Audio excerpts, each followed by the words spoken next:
అపోస్తులుల కార్యములు 7వ అధ్యాయం. ప్రధాన యాజకుడు ఈ మాటలు నిజమేనా అని అడిగాను. అందుకు స్తెఫను చెప్పినదేమనగా, సహోదరులారా, తండ్రులారా వినుడి.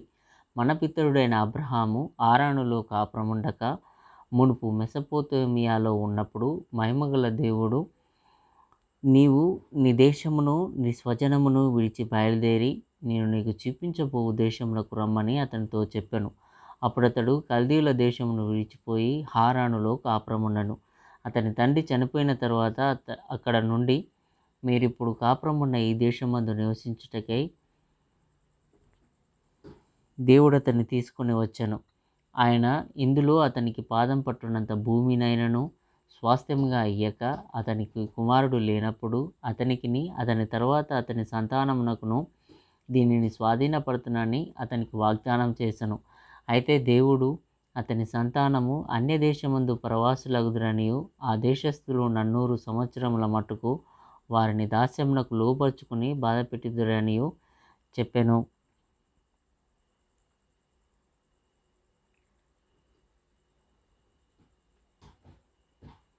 మరియు దేవుడు ఏ జనమునకు వారు దాసులయ్యుందురో ఆ జనమును నేను విమర్శ చేయుదుననియు ఆ తరువాత వారు వచ్చి ఈ చోట నన్ను సేవింతురనియు చెప్పెను. మరియు ఆయన సున్నతి విషయమైన నిబంధన అతనికి అనుగ్రహించెను. అతడు ఇస్సాకును కని ఆ నిబంధన చొప్పున ఎనిమిదవ దినమందు అతనికి సున్నతి చేసెను. ఇస్సాకు యాకోబును, యాకోబు 12 గోత్రకర్తలను కని వారికి సున్నతి చేసిరి. ఆ గోత్రకర్తలు మత్సరపడి యోసేపును ఐగుప్తులోనికి పోవుటకు అమ్మివేసిరి గాని దేవుడు అతనికి తోడయుండి అతని శ్రమలన్నింటిలో నుండి తప్పించి దయను జ్ఞానమును ఐగుప్తు రాజైన ఫరో ఎదుట అతనికి అనుగ్రహించినందున ఫరో ఐగుప్తునకు తన ఇంటికంతటికిని అతనిని అధిపతిగా నియమించెను. తరువాత ఐగుప్తు దేశమంతటికిని కానాను దేశమంతటికిని కరువును బహుశ్రమయు వచ్చెను గనుక మన పితరులకు ఆహారము లేకపోయెను. ఐగుప్తులో ధాన్యం కలదని యాకోబు విని మన పితరులను అక్కడికి మొదటిసారి పంపెను. వారు రెండవసారి వచ్చినప్పుడు యోసేపు తన అన్నదమ్ములకు తను తెలియజేసుకొనెను. అప్పుడు యోసేపు యొక్క వంశము ఫరోకు తెలియవచ్చెను. యోసేపు తన తండ్రి అయిన యాకోబును తన స్వజనులందరినీ పిలువనంపెను. వారు 75. యాకోబు ఐగుప్తునకు వెళ్ళెను. అక్కడ అతడును మన పితరులను చనిపోయి అక్కడ నుండి షేకెమునకు తేబడి షేకెములోని హమోరు కుమారుల యొద్ద అబ్రహాము వెల ఇచ్చి కొనిన సమాధిలో ఉంచబడిరి. అయితే దేవుడు అబ్రహామునకు అనుగ్రహించిన వాగ్దాన కాలము సమీపించిన కొలది ప్రజలు ఐగుప్తులో విస్తారముగా వృద్ధి పొందిరి. తుదకు యోసేపును ఎరగని వేరొక రాజు ఐగుప్తును ఏలనారంభించెను. ఇతడు మన వంశస్థుల ఎడల కపటముగా ప్రవర్తించి తమ శిశువులు బ్రతకకుండా వారిని బయట పారవేయవలనని మన పితరులను బాధపెట్టెను. ఆ కాలమందు మోషే పుట్టెను. అతడు దివ్య సుందరుడై తన తండ్రి ఇంట 3 నెలలు పెంచబడెను. తరువాత అతడు బయట పారవేయబడినప్పుడు ఫరో కుమార్తె అతనిని తీసుకొని తన కుమారునిగా పెంచుకొనెను. మోషే ఐగుప్తీయుల సకల విద్యలను అభ్యసించి మాటలయందును కార్యములయందును ప్రవీణుడై ఉండెను. అతనికి 40 ఏండ్లు నిండి వచ్చినప్పుడు ఇజ్రాయేలీయులైన తన సహోదరులను చూడవలనన్న బుద్ధి పుట్టెను.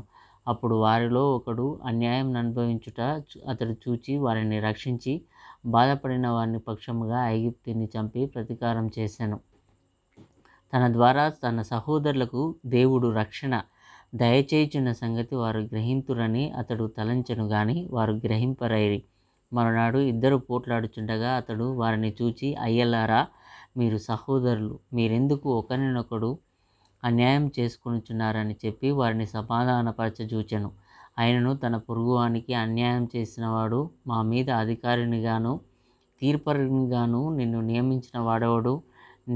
నీవు నిన్న ఐగుప్తీయుని చంపినట్టు నన్నును చంపదలిచి ఉన్నావా అని అతనిని త్రోసివేశను. మోషే ఆ మాట విని పారిపోయి మిద్యాను దేశంలో పరదేశి అయ్యుండి అక్కడ 2 కుమారులను కనెను. 40 ఏండ్లైన పిమ్మట సినాయి పర్వత అరణ్యమందు ఒక పొదలోని అగ్నిజ్వాలలలో ఒక దేవదూత అతనికి అగపడెను. మోషే చూచి ఆ దర్శనమునకు ఆశ్చర్యపడి దానిని నిర్ధారించి చూచుటకు దగ్గరకు రాగా, నేను నీ పితరుల ఎలోహిమును, అబ్రహాము, ఇస్సాకు, యాకోబుల ఎలోహిమును అని యెహోవాకు వినబడెను. కనుక మోషే వణికి నిదానించి చూచుటకు తెగింపలేదు. అందుకు యాహ్వే, నీ చెప్పులు విడువము, నీవు నిలిచియున్న చోటు పరిశుద్ధ భూమి. ఐగుప్తులో నున్న నా ప్రజల దురవస్థను నేను నిదానించి చూచితిని, వారి మూలుగు వింటిని, వారిని విడిపించుటకు దిగివచ్చి ఉన్నాను. రమ్ము, నేనిప్పుడు నిన్ను ఐగుప్తునకు పంపుతున్నానని అతనితో చెప్పాను. అధికారినిగాను తీర్పరినిగాను నిన్ను నియమించిన వాడెవడని వారు నిరాకరించిన ఈ మోషేను అతనికి పొదలో కనబడిన దేవదూత ద్వారా దేవుడు అధికారినిగాను విమోచకునిగాను నియమించి పంపెను. ఇతడు ఐగుప్తులోను ఎర్ర సముద్రంలోను 40 ఏండ్లు అరణ్యంలోను మహత్కార్యములను సూచక క్రియలను చేసి వారిని తోడుకొని వచ్చెను.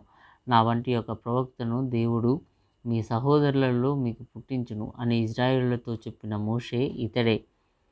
సీనాయి పర్వతం మీద తనతో మాట్లాడిన దేవదూతతోనూ మన పితరులతోనూ అరణ్యంలోని సంగమందు ఉండి మనకిచ్చుటకు జీవవాక్యములను తీసుకొనిన వాడితడే. ఇతనికి మన పితరులు లోబడనొల్లక ఇతనిని త్రోసివేసి తమ హృదయములలో ఐగుప్తునకు పోగోరిన వారై మా ముందు నడుచుచున్నట్టి దేవతలను మాకు చేయము. ఐగుప్తు దేశంలో నుండి మనలను తోడుకొని వచ్చిన ఈ మోషే ఏమాయనో మాకు తెలియదని అహరోనుతో అనిరి. ఆ దినములలో వారొక దూడను చేసుకుని ఆ విగ్రహమునకు బలిని అర్పించి తమ చేతులలో నిర్మించిన వాటి యందు ఉల్లసించిరి. అందుకు దేవుడు వారికి విముఖుడై ఆకాశ సైన్యమును సేవించుటకు వారిని విడిచిపెట్టెను. ఇందుకు ప్రమాణముగా ప్రవక్తల గ్రంథమందు ఇలాగ వ్రాయబడి ఉన్నది: ఇజ్రాయేలు ఇంటివారలారా, మీరు అరణ్యంలో 40 ఏండ్లు బలి పశువులను అర్పణములను నాకు అర్పించితిరా. మీరు మన పితరులు తమ పెద్దల చేత దాన్ని తీసుకున్న వారై దేవుడు తమ ఎదుట నుండి వెళ్ళగొట్టిన జనములను వారు స్వాధీనపరచుకున్నప్పుడు యెహోషువతో కూడా ఈ దేశంలోనికి దానిని తీసుకొని వచ్చిరి. అది దావీదు దినముల వరకు ఉండెను. అతడు దేవుని దయ పొంది యాకోబు యొక్క దేవుని నివాస స్థలం కట్టగోరెను. అయితే సొలొమోను ఆయన కొరకు మందిరం కట్టించెను. అయినను ఆకాశం నా సింహాసనం, భూమి నా పాదపీఠం. మీరు నా కొరకు ఎలాంటి మందిరం కట్టుదురు?